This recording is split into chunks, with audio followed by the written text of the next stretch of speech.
Hello everyone and welcome to a new video for the Remote Chess Academy. I'm the International Master Maximiliano Perez and I'm gonna show you a really interesting game between David Bronstein and the computer Zarkov. What is the topic? How to play the close positions. Well, I choose this game because in those period, 1992, the computers were really good tacticians, but weren't a good strategical players. So, for that reason, it's pretty instructive. See how David Bronstein took advantage of that. G4, knight f6, c4, g6, and knight c3. Here, black has many options, like g5, for example, the Grunfeld defense, or bishop g7. And after e4, d6, this is the King's Indian defense. Well, here again, many options for the white pieces. f4, the 4-pawn attack, maybe, or f3, the Samish line, or even the knight f3, and this is called the classical line. Castle, again, bishop e2 is the main line, but h3 is other important move for dealing against the King's India. So e5 and g5. What is the idea? The h3 move is a really aggressive idea. Wants to play g4 and creating an attack on the king side. In general, it's not normal to play on this way against the King's India because we want to play c5, not g4, but in general, it's a good opening. Here, the main move is knight h5, trying to take advantage of the advance of the h3 pawn, because now g3 is weakening more the king side. Or, for example, if white wants to continue with his plan, g4, knight f4 is a really good move. So, that was the best move in the position. But the computer played c5. At first glance, it's a really interesting option because we are closing the position, avoiding some attacks on the queen side, for example, the c5 push, this type of things. But this move is a big mistake. Why? Because black is closing the center. And in general, remember guys that in this position, the main plan for the white pieces is to attack on the king side. So, in general, there is a concept who says that if you are playing a position when your opponent is attacking you on the side, you need to respond on the center, to break the center, to create some mess in the center. Why? Because on this way, you will be able to distract your opponent of his attack. Yeah, that is the main idea of this concept. So, remember, if you are suffering some attack in your king side or your queen side, from your opponent, the best way to deal with it is to counterattack on the center. So c5 was played, a bad move, because now the white pieces has the hands free for creating a really powerful attack against the black king. So g4, knight a6, bishop d3, and knight b4. Of course, this bishop looks like bad, but it's really important. In fact, remember, when you have a space advantage, to exchange pieces is not the best way to play, because in general, when you have more space, you have more squares for playing with your pieces, and the opponent has less. So in general, his pieces will bother them each other. Yeah. So bishop d7, bishop e3, queen a5, and a3. So here black played knight a6 and bishop d3, queen c7, and knight d2. Well, the main idea here is to play with the knight on f1 and g3. Why? Because, for example, if we play here g5 directly, that is not the best move. Why? Because knight h5 is possible, stopping the advance, blocking the advance of the h pawn, and also taking advantage of the f4 square.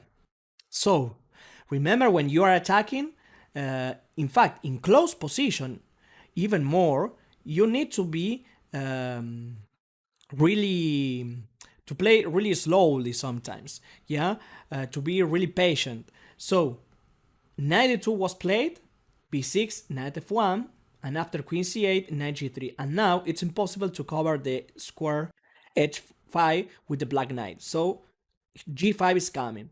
So queen b8, and again g5 is a possibility, but here Bronstein choose g1, improving first all his pieces, and after that we can think about g5 and this type of things. So queen d8, queen e2. It's interesting to see how Bronstein is playing really in a really calm way. Yeah, don't rush, don't rush. That is important concept here. Yeah, you have the control of the position, so you don't need to play fastly and create threats immediately. You can play slowly and trying to wait also for some mistake of your opponent. Yeah, that is the best way to play when you have the total control of the position. Many club players committed this mistake because think, oh, I have to create some threats fastly because my opponent, maybe if I play slowly, my opponent will have some possibilities to improve his position. But if we see now this situation, I think it's impossible to improve the black position right now, no? Because we have a really big control. So, in general, take in mind that because not always when you are playing slowly, your opponent will have some counter chances. Yeah. So rook b8 and king d2. That is another good concept in the close position. Sometimes the best square for the king, the best side for the queen is the center, the center. Why? Because okay, if we go to the king side, that is not our secure position. In fact, we want to open the king side. So of course, to go for the king side is crazy, no? And the queen side is also not the best way, the best place. Why? Because black wants to open this situation, and with the king on c1 or b1, maybe we are giving some chances for counterplay to the black side. So the king in the center is protected by his own pawns and of course the enemy pawns, because it's really difficult to open the position. That is possible only because the center is closed. Yeah, in the closed positions.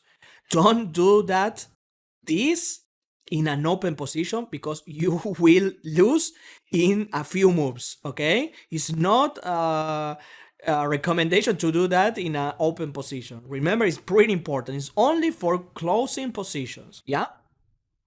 Knight c7, and here Bronstein played f3. Okay, this move is not bad, but I think it's not the most precise move. Why? Okay, I understand the idea of Bronstein, of course. He wanted to play h4, h5, creating a really strong attack. But on the other hand, maybe a4 is better. Remember, we have the total control of the position. So a4, the main idea is to avoid the break on b5, yeah? Preventing the counterplay of the black pieces. Okay, I think that maybe Bronstein thought that the b4 square is weak. Yeah, that is true. But I think it's not terrible because, okay, knight a6, knight b4, well, it's not a problem. f3, h4, h5 is coming, yeah?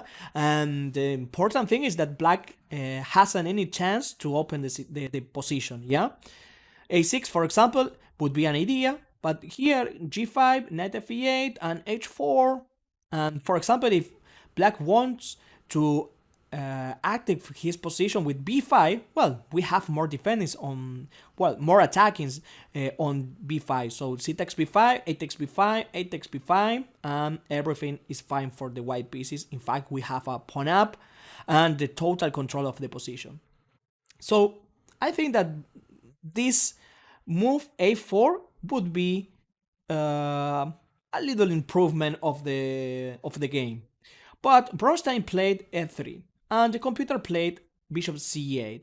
Well, that is what I say when in the introduction when I said that the computer were a little weak in strategical play in those times. Because if we saw, if we see this position carefully, any human player, I think that will want to play actively, or maybe some free move, no, like f5 or something like that, because it's really easy to see that if we only wait for the white attack, that will be in a white victory, no? It's pretty easy to see. So bishop c8, g5, knight f8, h4, bishop a6, and b4. Okay, I know that this move at first glance is something like, oh man, but if the white piece is attacking the king side, why I want to play on the queen side? It's not against our role of not creating counterplay on from for the opponent. That would be a really good question. Okay, b4 is not an aggressive move. I know that looks like this, but it's not the idea. The main idea is to play b5 and close the entirely position, and avoid all the counterplay of the black pieces. So bishop b7, h5, queen e7, and queen h2. C takes b4, a takes b4, rook a8, and rook h1.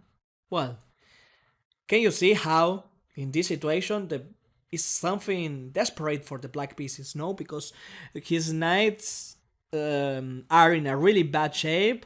The rook is also without any plan, so this position is almost lost for the black. So bishop h8, the main idea is to defend the h7 pawn with the queen after x takes g6 and f takes.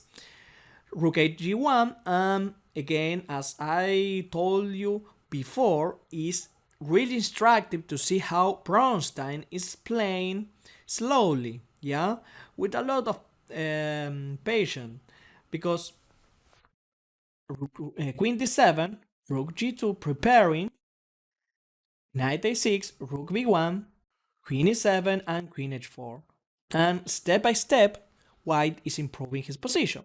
Queen d7, rook h2. I know that many players would play x takes g6 and trying to create some threats with rook h1, allowing some counterplay for the black pieces, but remember, we have the control. We don't need to create a mess. We can play carefully, avoiding the counter chances of the opponent, and that will be an easy way for winning the game. Yeah, is that is the most practical approach. Remember that it's about not of the best move. It's about of practical approach. If you have a practical approach, you will see that you will win more games. Yeah, practical approach. I mean, means that you are playing for the most annoying way against your opponent. Yeah, for your opponent. So rook c8, knight b5. No, it's again pretty interesting to see how the white pieces is attacking not only on the queen side, but also on the queen side. Rook a8 and bishop f1. Well, another really instructive movement, because remember, if you want to create a strong attack, you need all your pieces. Yeah, it's pretty important to go with all your pieces to the party. Yeah, it's pretty important, because in general we forget that, and we try to attack with 2 or 3 pieces, and the opponent has the same amount of pieces, so it's impossible to break it down. So queen e7, bishop h3, knight a7, and again, remember, if we have more space, in general, not always, but in general, the best strategy is to avoid the exchange. So now, black has two, I think, useful, not useful, not useful knight, no, And then knight on c3 is defending the g5 square, the e4 square, so it's better than the knights. So bishop a6, b5, closing the queen side, bishop b7, and now, only now, we can play rook bh1. But it's pretty important to see how the white pieces are attacking. All the pieces are attacking, yeah, and are placed in the best square, yeah. Knight g7, takes, and here, guys, I suggest you to pause the video and trying to discover what is the best square, the best move for the white pieces. Well, if you don't pause the video, I suggest you to do it again. Why? Because in general, I know that it's easier to see the video and trying to remember the concept. Yeah, I know that this is the easier way, but it's not the best. In general, if you want to improve, remember you need to practice. Because sometimes we understand the concept, but we are not able to do it. And if you are playing a game, you need to do it. That is the important thing. Doesn't matter if you know what is a bishop pair if you don't know how to take advantage of that. Yeah. So in general, I suggest you to pause the video always and trying to solve for yourself what is the best way to play. Yeah. So queen takes h7 here, amazing move, amazing sacrifice, very good calculated by Bronstein. King takes h7 and bishop e6 check. So after knight h5, knight takes h5, rook g8 was played, but all the moves are losing. For example, g takes h5, rook takes h5 check, king g7 and rook h7, king g6 and rook 1 h6 checkmate.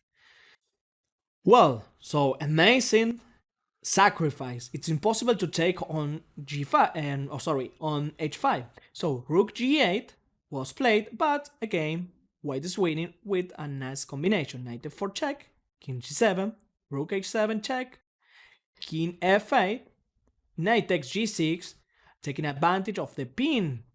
We can say the pin of the rook, because after rook takes g6 check, and for example, if king g7, well, this is checkmate, no?